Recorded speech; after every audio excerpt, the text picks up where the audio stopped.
شكرا سي اسماعيل حميدة. اخر كلمه شهاده الشاعر الاستاذ صلاح الوزير يتفضل بتلاوتها الزميل الإعلامي الاستاذ محمد مبارك الهمسوي. مساء الشعر مساء مرصع بجواهر رفيعة، مساء أجدني اليوم أقف فيه عاجزا عن أن أقول كلمة في حق رجل أعتبره بل هو أستاذ حقيقة في المجال الإعلامي وفي مجال الكلمة الجميلة التي تنفذ إلى القلوب. كلفني زملائي في فرع النقابة الوطنية للصحافة المغربية أن ألقي شهادة الشاعر المبدع صلاح الربيع الذي تعذر عليه الحضور نظرا لوفاة أحد أقربائه الذي بالرضا خوف عنه، وأتمنى أن يسكنه الله فسيح جنانه وأن يلهم صديقنا المبدع الصبر والسكون. الأستاذ صلاح الوديع عنون شهادته ب10 نوافذ إضافية لإطلالة عبد الرفيع جواهر.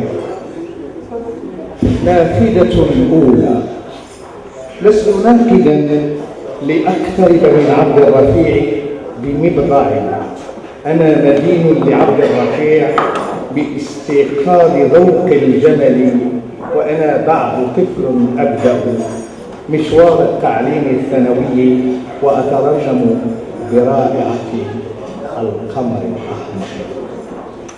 لقد كنت أحفظها عن ظهر قلب، بل كانت في لحظة من لحظات حياتي مؤشر الحكم على ذوق أصدقائي، فمن منهم لم يكن يعرف سيمفونية القمر الأحمر لا يستحق صداقتي بكل بساطة. خجولا أطل وراء الجبال، فجفن الدجى حوله يسهر، ورقراق ذاك العظيم على شاطئيه ارتمى اللحم والمنزل، وفي موته يستحم الخلود شاطئيه الآمال، وفي موجه يستحم الخلود وفي غوره ترسب الأعصر.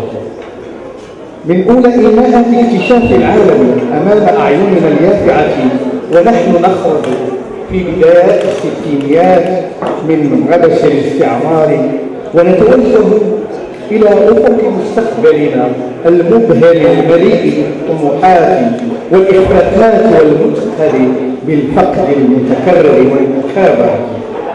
كان الصوت يأتينا مترنما بالحلم العاشق المستنير، الشعر والأداء واللحن ثلاثي نوراني أخذ بأيدينا الغرزة إلى مساحات الفن الشاسعة.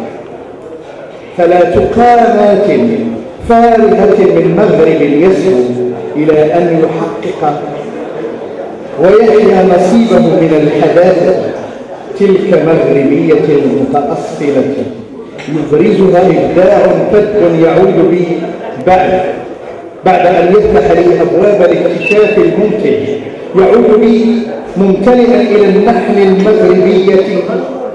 المغربية المتفردة، فأعثر على نفسي وقد اغتنت بروافدها وتعددت بعناصرها وانتشت بتوحدها مع الوجود الذي لا ينساع إلا للإبداع في شتى صوره، شعرا أو نثرا أو تشكيلا أو صورة أو تخييلا أو نحتا، لكي يعيد لنا ذواتنا في دوراتها اللامتناهية في البحث عن مواطن الجد بلا كلمة. خشوعا أطل كطيف وفي السفح أغنية تزهر توقعها عشاة العصور يصلي لها ليلنا الأسمر على الربوات استهام العبير تعري الجمل شذا الوطن.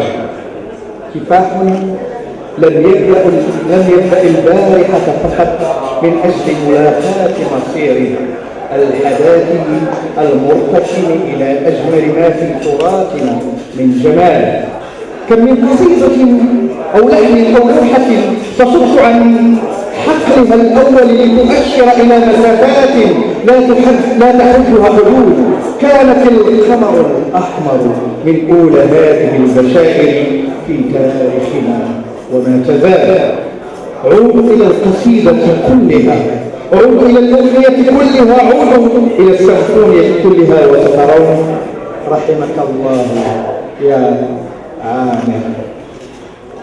نافذة ثانية.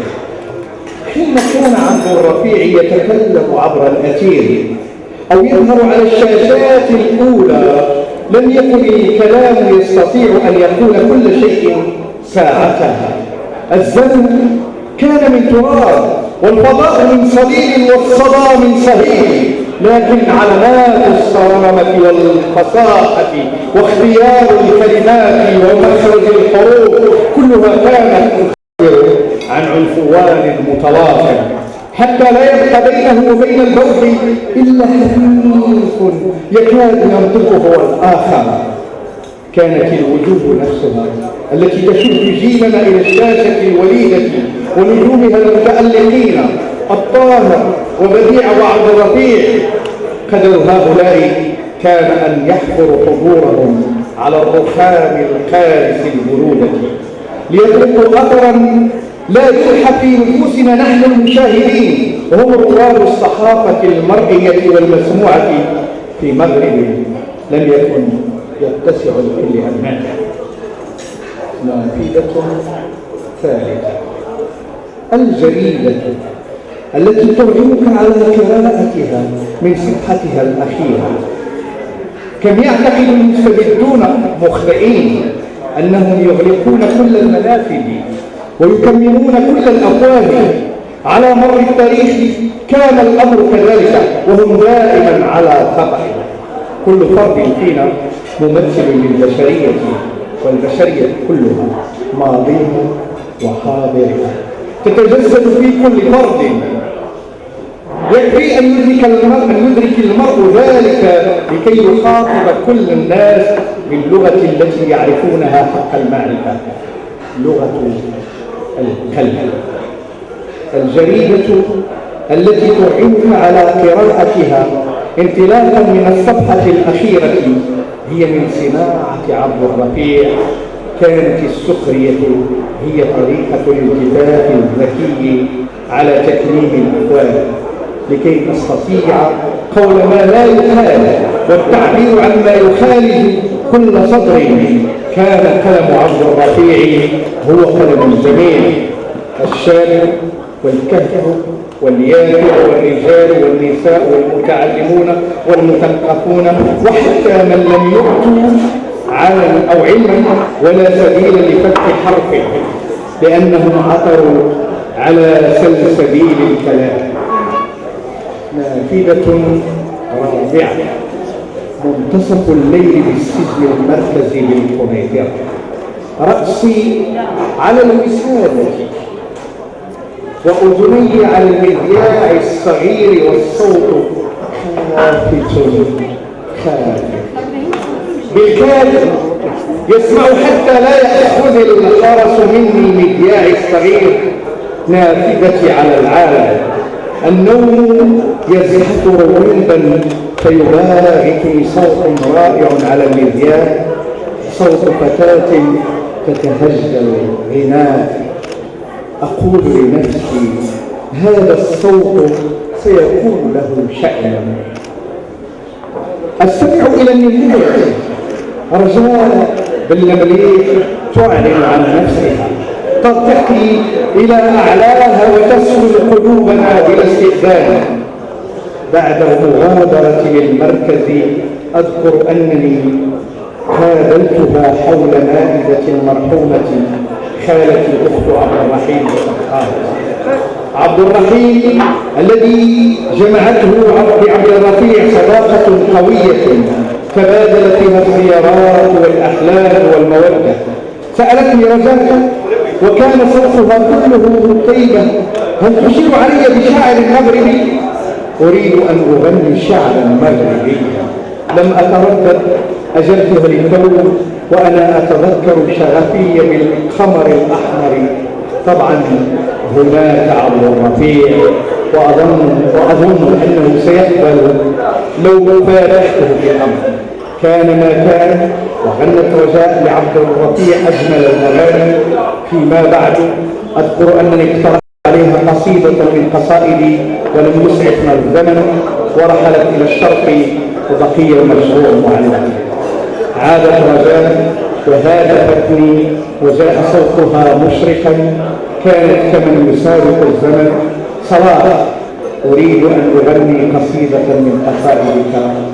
وضعت بين يديها قصائدي وبدأنا الاستعداد، لكن الموت كان أقرب إليها منا، ولذلك كلما سمعتها تغني قصيدة لك يا عبد الرفيع اعتبرتها قصيدة أنا كذلك. شكرا لك.